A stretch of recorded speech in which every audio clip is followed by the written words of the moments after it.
Om Shri Ganeshaya Namaha. Om Shri Saraswatyai Namaha. Om Shri Gurubhyo Namaha.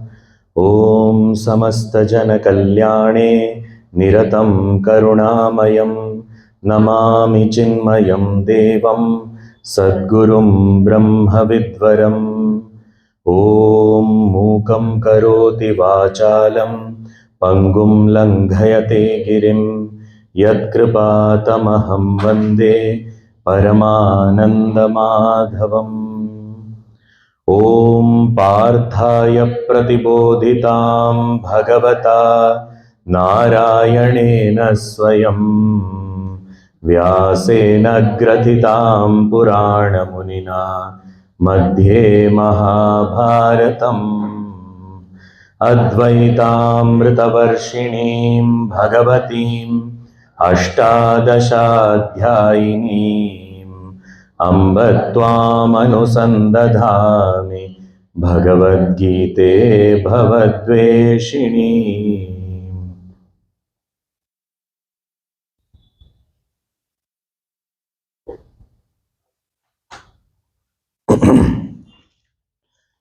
We'll chant shlokas 3, 4 and 5 of chapter 3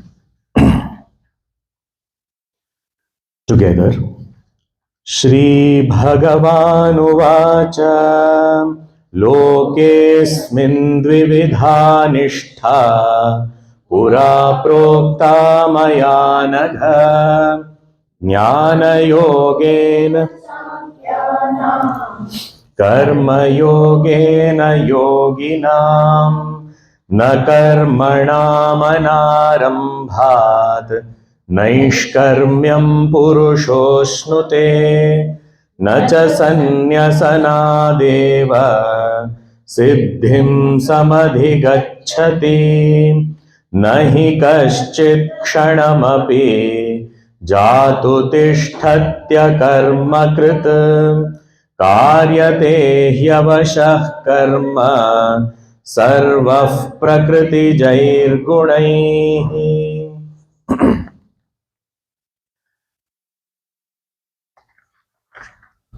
Arjuna, in the beginning of this chapter, asked this question as to why Bhagavan was pushing him into a terrible action of this war when he himself praised knowledge as compared to action.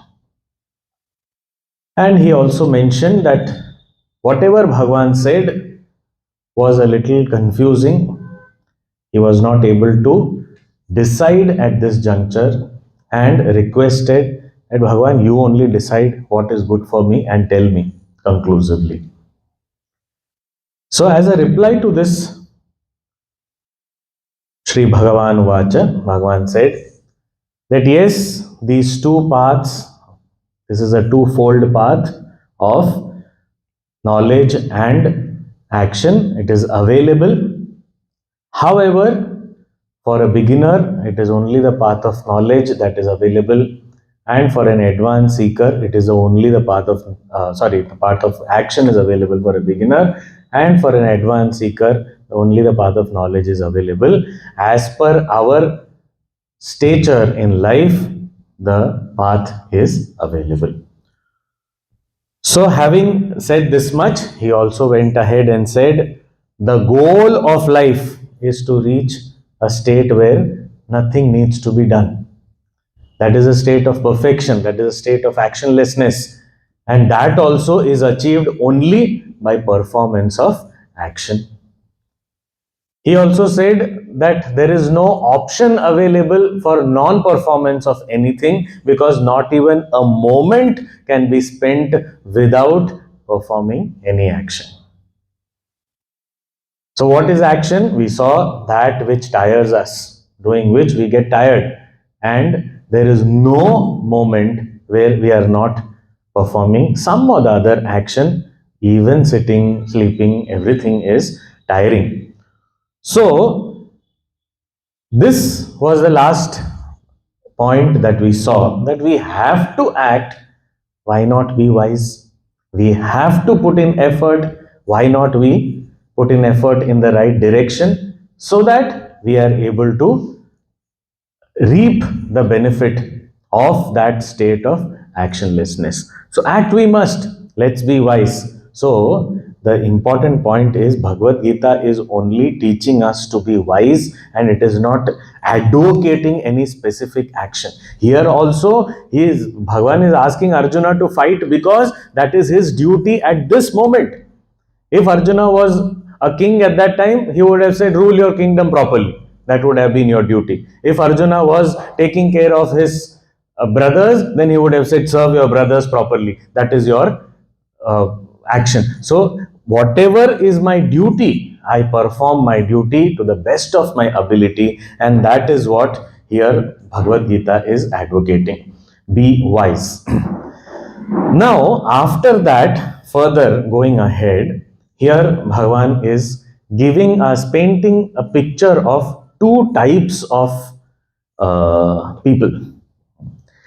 And these two pictures are not of two different people, but sometimes we only have these two faces. So here he is talking about one particular type of person. The verse number 6, we shall read, please repeat. Karmendriyani sanyamya ya aste manasa smaran indriyarthan vimudhatma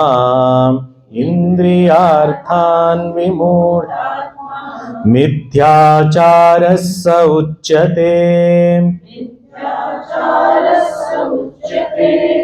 Saying, if somebody listens to this and says that no, it is I still can choose to be without any action.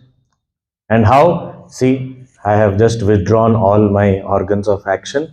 I shall not see, I shall not hear, I shall not smell, I shall not move my hands, legs. I will be still. Then what about that? Say, karmendriyani sanyamya. He withdraws all his organs of action. He doesn't speak anything, he doesn't respond, he doesn't initiate any communication. He is completely still, sitting. So this is meditation.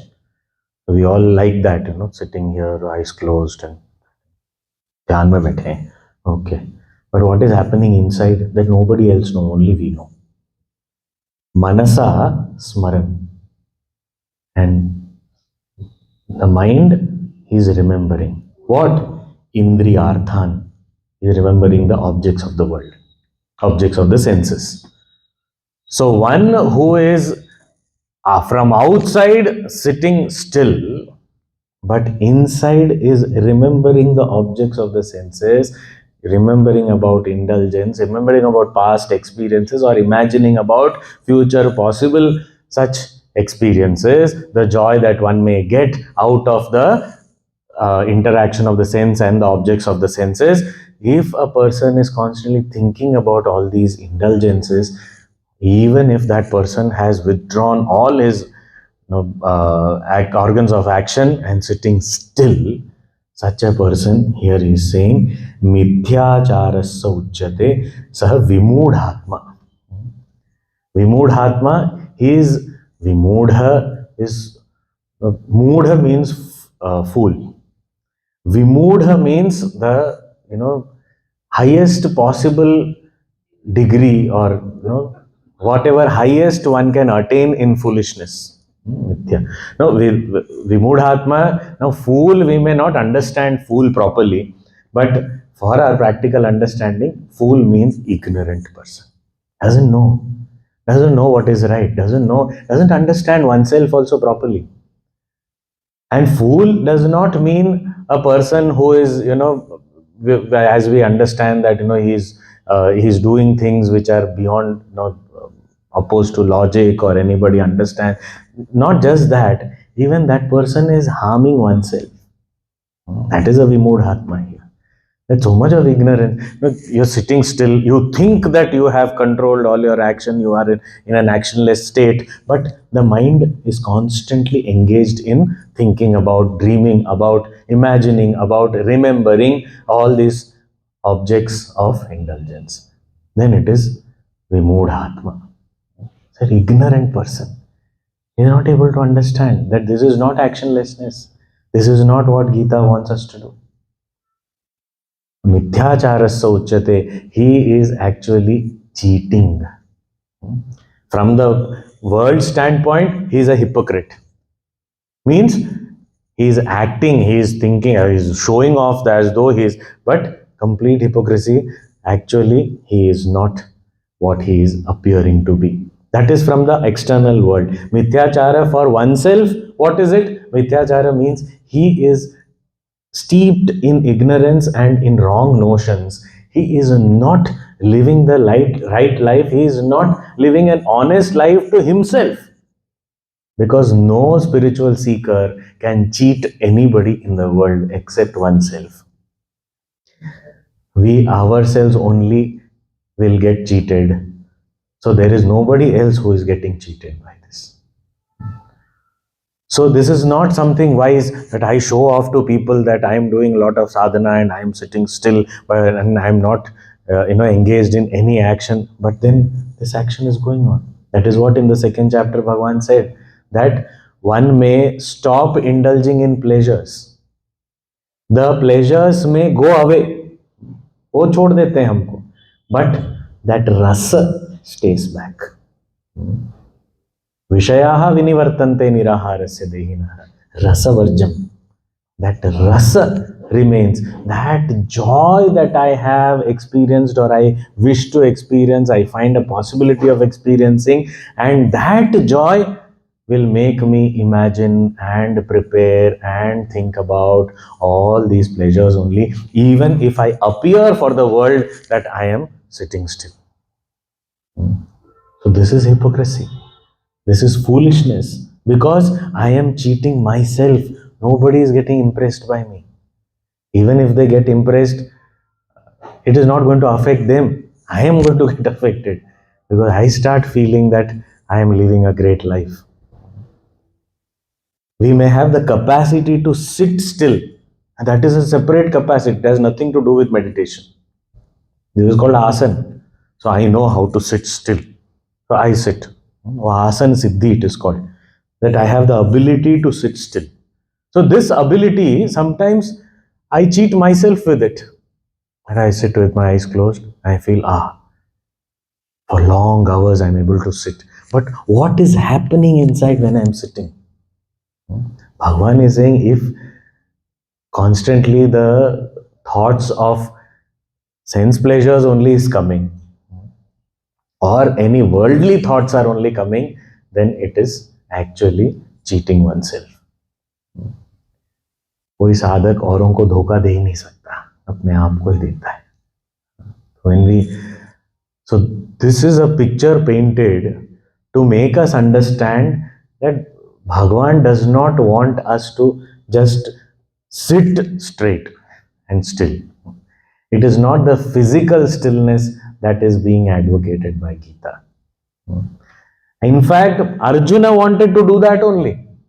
And often we also want to do that. I don't want to do anything. What? I just want to meditate. That is why many people, they ask, what do you do there in the ashram? There Bhagavad Gita class. Oh, Bhagavad Gita. Do you teach meditation? Why? Because in Bhagavad Gita class, you have to listen, you have to process, you have to understand, you have to think. Bhagwan is not spoon feeding everything. He gives us a lot of data to think about, internalize all that, and transform, live life accordingly. It takes effort. And I say, do you have meditation? Okay, what do you mean by meditation? What do you understand by meditation? I just want to just sit. Why? Not too much of stress and all. I want to leave everything and just come in your ashram and just sit peacefully. I want peace of mind. The point is, meditation is not a means for peace of mind. Peace of mind is a prerequisite for meditation to happen. So how can we attain peace of mind? Karma yoga. It is only by action peace is attained, and with peace meditation is possible at some time. So peace is not the effect of meditation, it is a requirement for meditation. So here he is saying mithyachara. It is mithyachara means I am myself keeping myself away from all spiritual progress and possibilities. So I feel as though I am doing something. I feel I am progressing. I feel I am following what is being said here, but still I am not doing. There are two things. One is, okay, am I attaining that knowledge and that state of realization or actionlessness? No. Second, but am I completing the tasks to be done? No. So double loss. People who are working, at least the tasks are getting completed. The to-do list is getting lesser and lesser. Here, this is also not happening, and the knowledge has not been attained yet because I am not yet fit for that. So both ways, I am at a loss. So that is why it's a double loss. That is why he is saying, Vimudhatma mithyacharasya uchyate. So there is bondage, more and more bondage, because more and more to-do list coming and coming on coming. Now, on the other hand, this is one picture painted. On the other hand, in verse number 7, Bhagavan is saying, Yastvindriyani manasa niyamyarabhaterjuna karmendriyaih karma yogam asaktasya vishishyate. On the other hand, yaha tu, this tu means different from the previous verse. There are some people who, on the other hand, yastu, manasa indriyani niyamya, keeping the senses under one's control with the mind and intellect means thoughts. Using the thoughts, the authority of the understanding, one is able to keep or subdue the senses, and with those controlled senses, one starts working in the world. Arabhate, undertakes actions. But what kind of actions?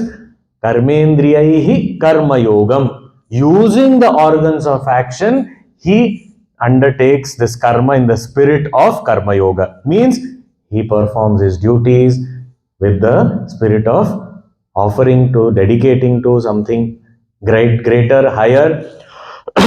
This kind of karma yoga, when one performs, karmendriyaihi karma yogam. And how does one perform? Asaktaha, without attachment.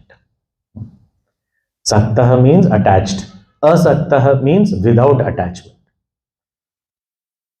So without attachment, when one undertakes duties in the spirit of dedication to a higher altar, with his senses under the control of his mind and intellect, such a person, saha vishishyate, such a person excels, succeeds.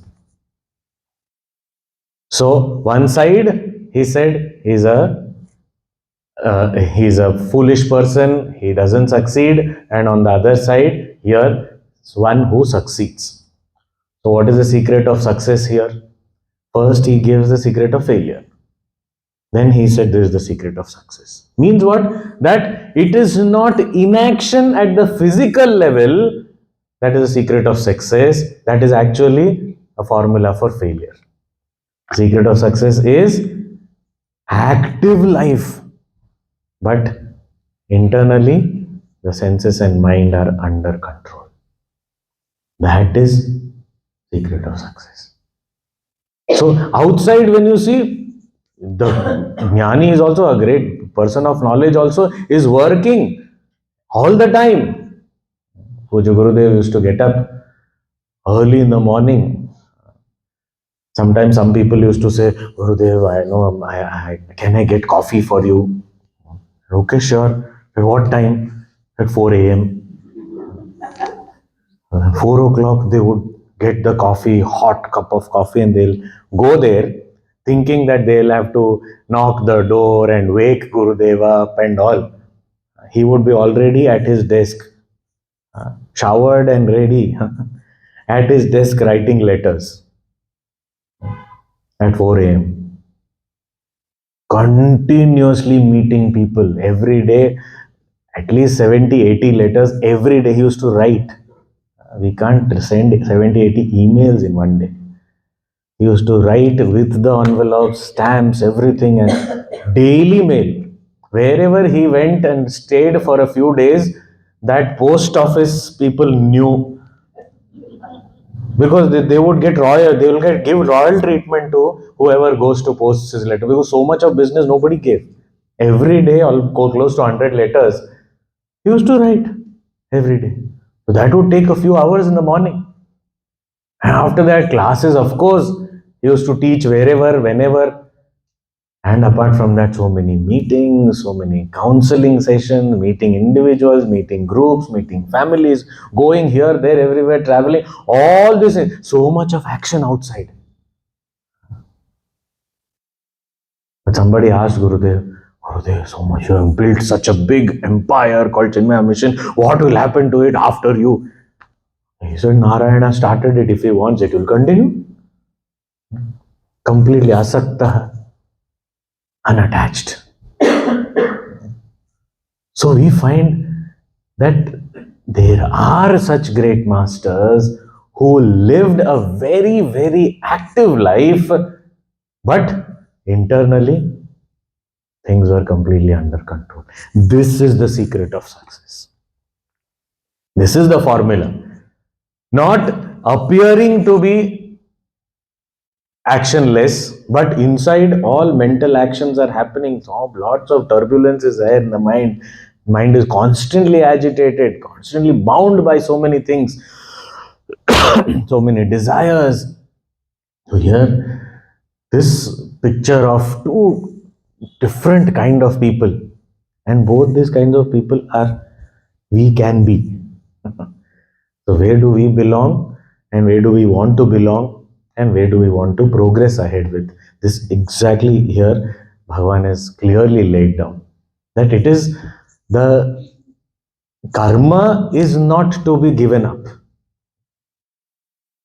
Only thing is, karma has to be done in the spirit of dedication. The duties are not to be given up. So what change has to be made? Internally, things should be under control. My mind, my senses, and also unattached. Asaktaha. You ahead also in this chapter itself, he'll say these words, Mukta Sangaha, Asaktaha, Asangaha. All these words are repetitively coming in Bhagavad Gita, throughout Bhagavad Gita. So many times it keeps coming. What is this attachment? We say that devoid of attachment, free from attachment, we should do our duties without attachment. What does it mean without attachment? Attachment means, Gurudev has simplified attachment in a very beautiful formula. I plus I want is equal to attachment. I means the ego. I want means the egocentric desires. So where ego and egocentric desires are there, I and I want is there, means it is attachment. So even a relationship with a person, it may be a relationship with an object, it may be a relationship with a place or an experience, whatever it may be, where it is all revolving around I and what I want, then it is attachment only. Even a dog, pet dog. Why do you get the pet dog? Huh? For the joy of the dog. A dog doesn't have any joy just by licking our feet. What dog will get? Dog is very happy freely roaming around. No, I want, and I will chain him. I will put a collar around his neck. I will take him for a walk. And that dog gives me a dignity and status in society. Based on the dog, people's, so they walk. Dog. It's a big dog, more. Small dog, okay, normal. No dog, I don't want to go only for a walk. No status only, in social status is not there. Why? No dog. Dog determines my social status. I want. And then I want to play with the dog when I want to play. Do I ask the dog, are you in a mood to play? What your mood? My mood. I want to play. Come on, get up, play. Or throw the ball. Fetch, fetch, fetch. It is saying, I am not in a mood to play. What is this? You should send him to the trainer. The trainer will teach him. Go and. So I want.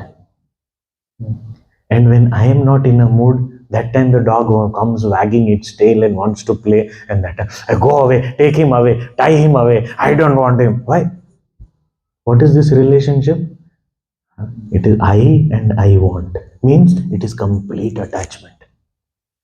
And that is why the dog can make us dance. Because based on its behavior, what is getting affected? I and I want is getting affected. That is called attachment. Where the other in that relationship can make me dance. Same with people also.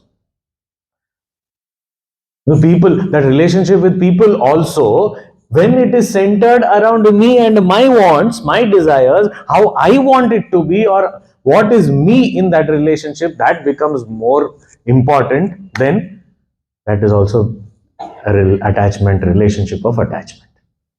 What I want out of this relationship, what I want out of that person. I am the center. According to me, this relationship should proceed. So then, that is a relationship of attachment. With things also. Things also, it happens. It may be a non-living thing, but with that also, we have a relationship of attachment. My TV, my phone. I and I want. So I charge my phone. Why? Because a phone wants charge. I want charge. I want that should be charged. Why? So that I can use it as per my wish. Do you ever think that poor phone, it also needs some rest? Let it go to sleep for some time. रात को उसको of करके रख दो थोड़ा. पूज्य Guruji, he's such great masters, from their life only. It is not just the classes, outside classes we learn more. He would say, he would give his phone sometimes. He would say, इसको भूख लगी है, थोड़ा खाना खिला दो. Means battery is drained, now charge it for some time. इसको भूख लगी है, खाना खिला दो. Sometimes he would say, in summers and all, he would say, अरे कब से गोल गोल गोल घूम रहा है, उसको थोड़ा आराम दे दो, बंद कर दो. It's just, we may say it is a silly things, what is there, what does it mean, and all. See, it is a way of looking at things. When you look at things from the other side also, then it is no more an attachment. Then if the fan doesn't work or if the phone doesn't work, it is not affecting me. I am not dancing to its tunes. ठीक है, नहीं काम किया, good. Then let it be. Like I have my moods, they have their moods, doesn't matter. So to be able to be more considerate, but that if it is not there, it is complete attachment. I am the center. And unfortunately, as human beings, we are supposed to be the mature, no, crown of creation, crown of creation. What does crown of creation mean? To be a mature elder brother of creation, we should be like that. But we have made ourselves as the center of creation. That the whole creation is for my sake. And I exploit everything. We have exploited the earth so much. After getting tired, there is we say Dharti Mata, Mother Earth. Then what happens? That Mother Earth, she also has a limit to bear with our atrocities. At some time, she just little bit she shakes, little bit, just to adjust herself. She doesn't have any grudge against us, but too much of pain, so she just shifts a little. Dhar, dhar, dhar, dhar, dhar, so many buildings fall. What happened? Earth was just adjusting herself. Because of what? Because of our atrocities. Why? That's a relationship of attachment. And in our culture, what was the relationship? A relationship of worship. The mother is worshipped. When we put our feet on the ground, before that, in the morning, we pray that, oh Devi, please forgive me that I am putting my feet on your head. Padasparsham kshamasva me. Please forgive me. So, this kind of, so this is called attachment. When we understand this attachment, here is saying asakta, the one who is performing actions, his duties in the spirit of karma yoga, that is dedication to a higher altar, without any attachment, means that action is not for my sake. That action is because it is supposed to be done. That is the spirit. Or it is for the sake of the benefit of everyone. That spirit, and that is what is being explained in the subsequent verses. So, who is the person who really can succeed? A karma yogi, who is living a very active life, even in the Upanishads. Upanishads, there are words that indicate a man of realization, and that is saying Atma Kridaha, Atmaratihi. He is reveling in himself, but Kriyavan is very active. He is not sitting somewhere as a recluse, I am not going to do anything. No, he is active. Puja Gurudev, when he was a journalist, he had this, notion, like many youngsters, that these sannyasis are good for nothing. They do not produce anything, they do not contribute anything, and therefore they are a burden on society. So he felt, what is this? And he came from the land of Kerala. Kerala, Inqilab Zindabad, Hamari Mange Puri Karo. Communist thought. So everyone should contribute, everyone should, and in a way which we understand only. That's all. That is only contribution, no, nothing else. Now, for our good fortune, Gurudev went to Swami Shivananda Maharaj to check out that, let me go and find out these people's, indulgent, burdensome life, and I'm going to expose all these people. He went and saw Swami Shivananda Maharaj. He felt that this sannyasi is one who is living a life more active than a householder also.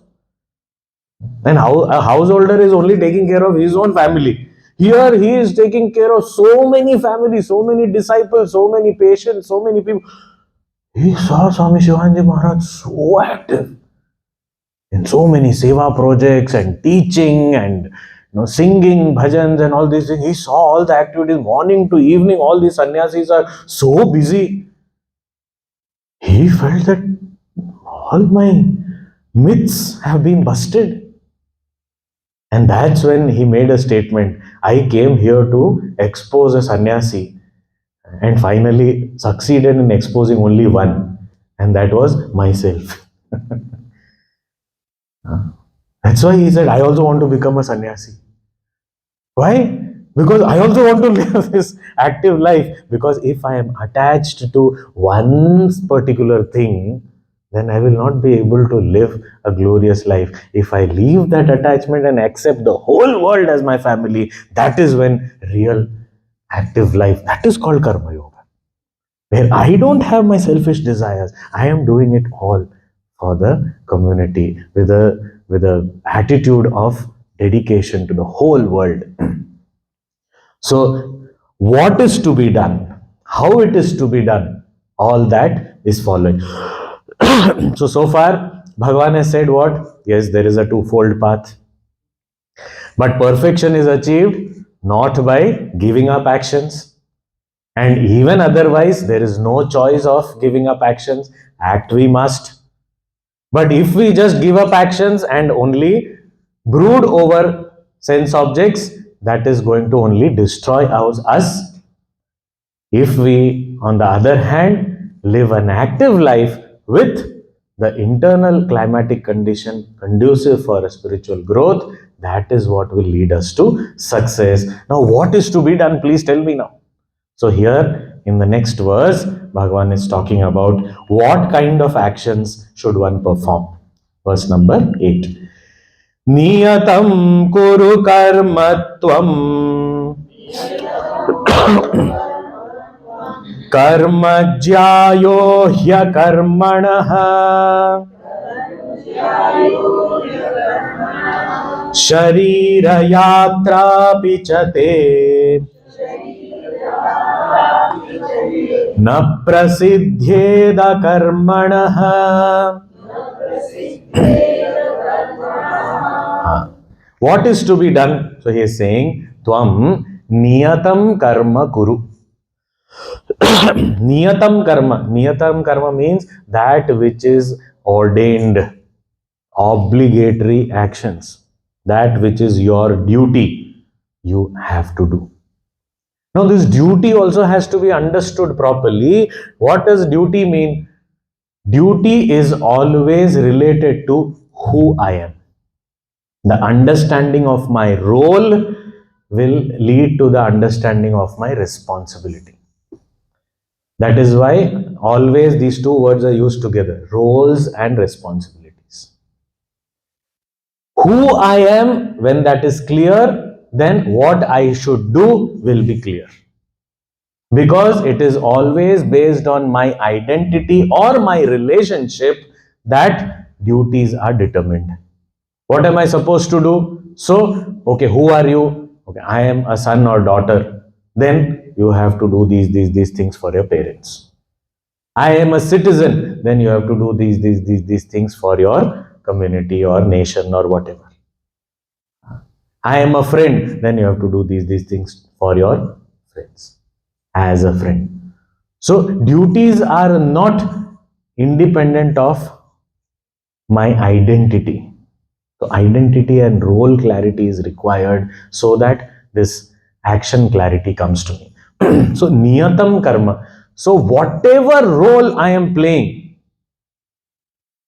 all the ordained actions for that role have to be done. And it is very interesting. If we make a list, we should try and do this exercise. I have done this.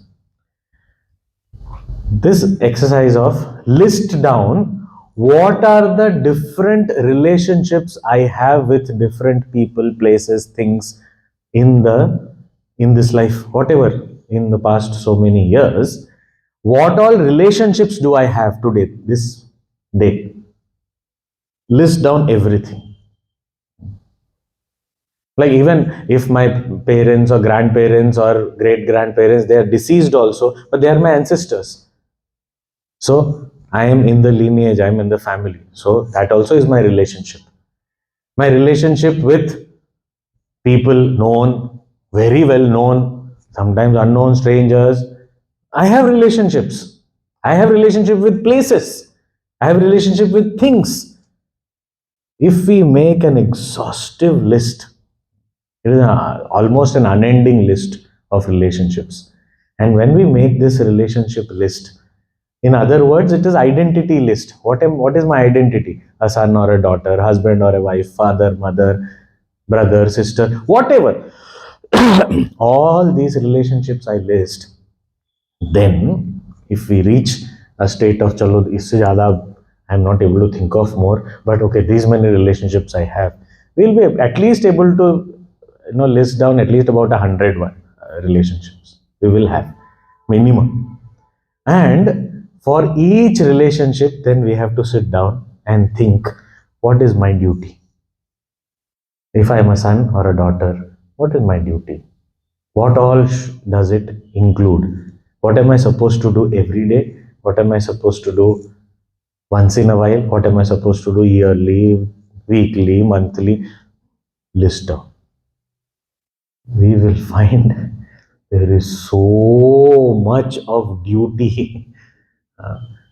There is no time to even think about anything other than duty. Just one role itself, there will be so many things. And only based on our understanding. We don't have to refer to any books or anything. What our understanding is today. That much only. If we list down, we will have so many things that we are supposed to do. And this is all our to-do list. And if we do not do it, that is a burden on our head. That is why in some place our Bhagwan Shankaracharya Ji has said that what is tapas? He has defined tapas. That sometimes, we feel very low. What is, I am not feeling up to myself. It's feeling, that low feeling comes when I am not discharging my duties correctly. That is tapas. To be able to perform actions as per my stature in society, whatever my relations are. That is duty. This is called niyatam karma. My duties. And duties can be two types. One is regular, ongoing. Regular means daily, hourly, weekly, whatever. And one is occasional.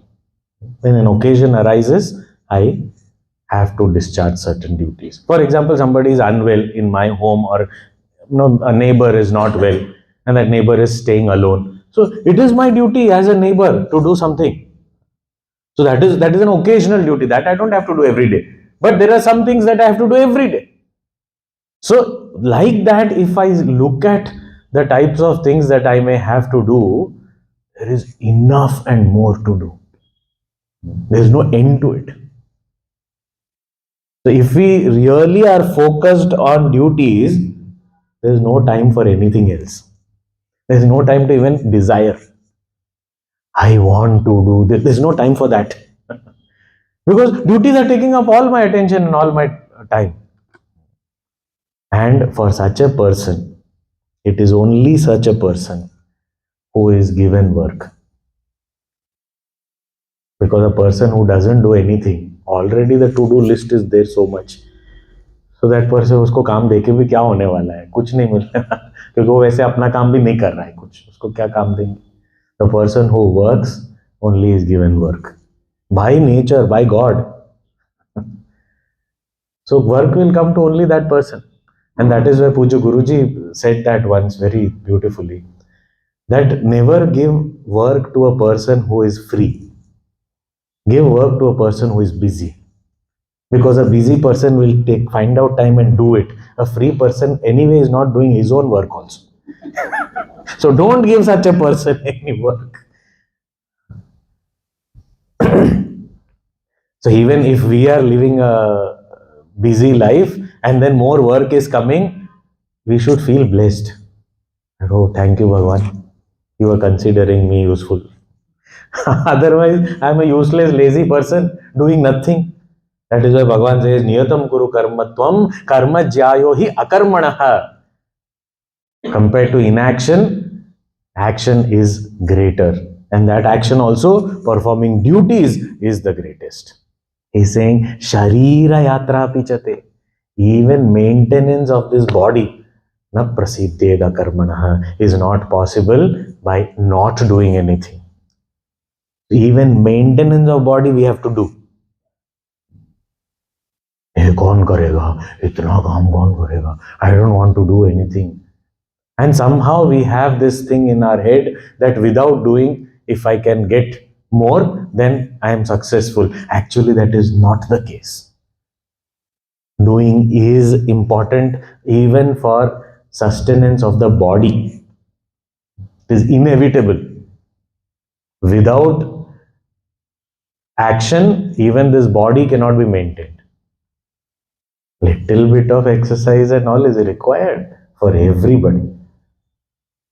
So even to remain healthy, minimum requirement is action. Live an active life. So then what to talk of discharging our other duties? So this is also there are these notions about success. That a successful man doesn't have to do anything. He may not be obligated to do anything, but he will do something or the other. Otherwise, it is as good as death. So actions are inevitable, actions are necessary. Has to be done. You're saying, and then if actions are necessary, then duties are the actions that we have to perform. Sharira yatra pichate na prasiddhyet akarmanaha. Without working, even body cannot be maintained. So it is very, very important to act. Earlier also Bhagwan had said, Mate sangostu akarmani. May you never get attached to inaction. Here also he is saying karma jyayo hi akarmanaha. Karma is superior to inaction. Therefore, act. And niyatam kuru karmatvam. You do duties, your obligatory duties, your ordained all actions. That is what you need to do. So here Arjuna has been advised to perform duties. Okay. Now I perform duties, let us say. But sometimes what happens that what stops me from performing duties, laziness and all is one thing. I say, no, I am not lazy. But there is a fear also. What is the fear? That even while performing duties, I may get bound. There is a possibility of getting bound. There was this man who was a witness to an accident. There was an accident and he was just nearby. So the police took him for inquiry, interrogation. Said, okay, tell me, how far away were you from the site of the accident? So he said 10.34 meters. He said, how did you know exactly to that point? He said, I measured it. So why did you measure? He said, I knew that two fools will come and ask me this question. Therefore, I already measured and kept. How far were you? How will one person know how far is one person standing from that? But then, acha, you were 10 meters away. Okay, now you tell me. What was the facial expression of that driver when he was driving? Was I there, standing there, looking at the facial expression? But then you are a witness, you have to come to the court each time, whenever there is a session. Now he said, no, I should not have been a witness only. I don't want to help you at all. I am going. Why? Good karma also, duty also, but I get bound. What about that? This is something, this fear of getting bound is something that always keeps us away from even performance of duty. If I do this, I'll get stuck. I'll get bound. I will have to do it again. I will have to do this repeatedly. I have to do regularly. So all these things. And sometimes even people, very funny, even for rituals, people say this. We don't do puja in our house. Why? Because if we do once, no, it is said that I have to do every time. But every time, okay, don't do, but at least once you do. No, that's why we are not doing only. We'll never do puja. Otherwise, I'll have to do again and again. What is this? What is this logic? But fear that I have to do again and again. And if I don't do, then the wrath of Bhagwan, and he will open his third eye and you will be destroyed. This is all theories we like, and we believe all these things. But something logical in Bhagavad Gita, it is said, I don't believe what is there 5,000 years ago, this is not right and all. But such kind of silly things they will say, that Bhagwan will open his third eye and not destroy you and burn you into ashes if you don't do this, or if you look here and look there. That all we will all follow, because such kind of sensationalizing things we love. That is why we will ask, we should put moong dal or urad ki dal. That is a problem.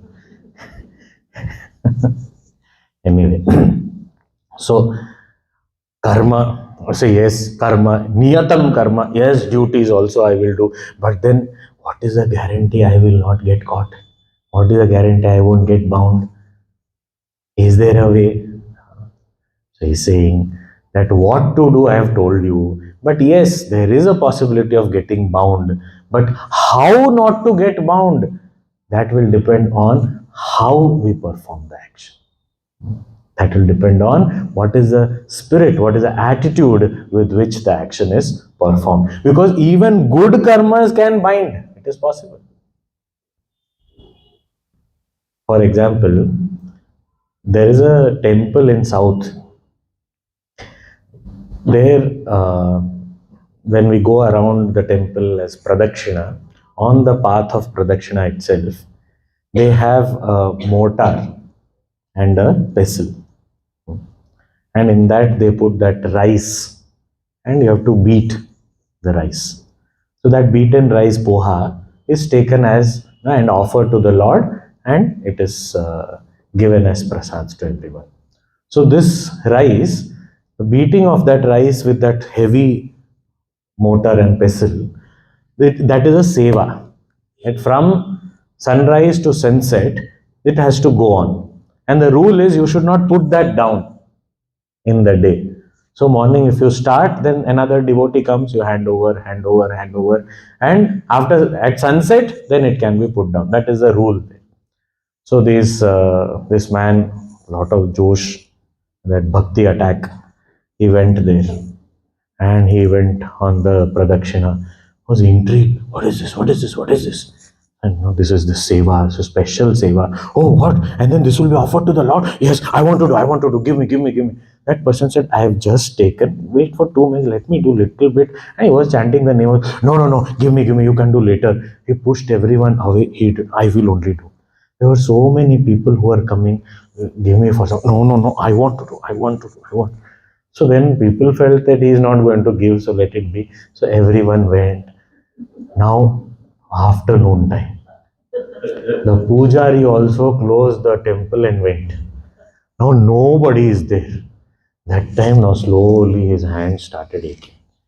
He's looking here, there, anywhere. Nobody, because now pujari is also gone. Now the temple is closed. Nobody is going to come now. So for some time, Bhagwan is also resting, and he is going on and on. So he said, no, I can't put it down also. What to do? Just looking here, there. And suddenly, after some time, one man to distance, he was walking and was going somewhere. He said, hey, come here. Said, what happened? Do you know this seva? Yeah, I know. I did it in the morning. Oh, this is the very auspicious time. If you do it now, you will get moksha directly. Really? Yes, take this. And ran. Bhagwan seva. But that is also sometimes a bondage. When it is an attitude with which we do. The action itself cannot bind. It is our attitude, our motive, the way we perform, the spirit in which we perform, that alone binds. And what is the attitude where we can be sure that actions, our duties will not bind us? That is the secret is given in the next verse, which we will do tomorrow.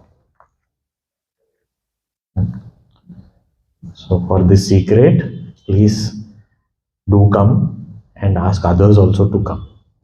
Very special secret is coming. Om Purnamadah Purnamidam Purnat Purnamudachyate Purnasya Purnamadaya Purnameva Vashishyate. Om Shanti Shanti Shanti.